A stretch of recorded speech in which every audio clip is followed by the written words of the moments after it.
मुगलों के 300 साल के शासनकाल में उनके हर एक बादशाह ने ज्यादा से ज्यादा लोगों को इस्लाम में कन्वर्ट करने की पूरी कोशिश की, फिर चाहे वो औरंगजेब हो या अकबर। Historian KS. लाल अपनी किताब में लिखते हैं कि औरंगजेब के शासनकाल में 46 लाख लोगों को जबरदस्ती इस्लाम में कन्वर्ट किया गया। फिर राम स्वरूप लिखते हैं कि पूरे 300 सालों के मुगल पीरियड में 2 से 3 करोड़ लोगों के साथ धर्म बदलने के लिए जबरदस्ती हुई। आज आपको ये आंकड़े छोटे लगते होंगे, लेकिन उस वक्त पॉपुलेशन ही 10 से 15 करोड़ के बीच में हुआ करती थी। लोगों को इस्लाम में कन्वर्ट करने की कोशिश तो सभी बादशाहों ने की, पर इस काम को सिस्टमैटिकली एग्जीक्यूट किया गया औरंगजेब के शासनकाल में, जिसके बारे में हिस्टोरियन जदुनाथ सरकार ने अपनी किताब हिस्ट्री ऑफ औरंगजेब में बड़ी डिटेल में लिखा है। ये बातें इंडियन ऑथर्स ने लिखी है, इसलिए इनको प्रोपेगेंडा बिल्कुल मत समझना। दुनिया के सबसे बड़े हिस्टोरियन विल दुरांत ने भी इसका जिक्र अपनी किताब द स्टोरी ऑफ सिविलाइजेशन में किया है। ये जो भी अन्याय हो रहा था, इसके खिलाफ सबसे पहली आवाज उठाई छत्रपति शिवाजी महाराज ने, जो भारत के सबसे पहले सच्चे सेक्युलर महाराज थे। पर सेक्युलर क्यों? आजकल तो इसे गाली समझा जाता है। समझाता हूँ। एक तरफ उन्होंने अपने शासनकाल में जबरदस्ती लोगों का धर्म ना बदला जाए, इसके लिए कड़े कदम उठाए,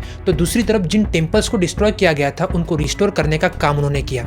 मराठा जनरल नेताजी पालकर को मुगलों ने जबरदस्ती इस्लाम में कन्वर्ट किया और अपना बंदी बनाकर रखा। अपनी कैप्टिविटी से बाहर आने के बाद नेताजी पालकर ने शिवाजी महाराज के सामने फिर से हिंदू धर्म अपनाने की इच्छा व्यक्त की, जो महाराज ने पूरी भी की। पर यह सब करते वक्त उन्होंने कभी भी किसी दूसरे धर्म के लोगों को जबरदस्ती हिंदू धर्म अपनाने के लिए फोर्स नहीं किया। जैसे पिता वैसे पुत्र। छत्रपति शिवाजी महाराज के बेटे संभाजी महाराज के पीरियड में हरसुल गांव में रहने वाले कुलकर्णी नाम के एक ब्राह्मण व्यक्ति को जबरदस्ती इस्लाम में कन्वर्ट किया गया था। इसके बाद कुलकर्णी ने गांव के बाकी ब्राह्मणों को हिंदुइज्म में फिर से कन्वर्ट होने के लिए मदद मांगी, पर किसी ने उसकी एक ना सुनी। फिर उन्होंने ये सेम रिक्वेस्ट संभाजी महाराज से की और उन्होंने ये मान ली और इमीडिएटली उनके लिए एक रिकन्वर्जन सेरेमनी ऑर्गेनाइज की। ऐसे ही कई लोगों की मदद करने के लिए संभाजी महाराज ने अपने एडमिनिस्ट्रेशन में हिंदू धर्म में रिकन्वर्ट होने के लिए एक सेपरेट डिपार्टमेंट बनाया था।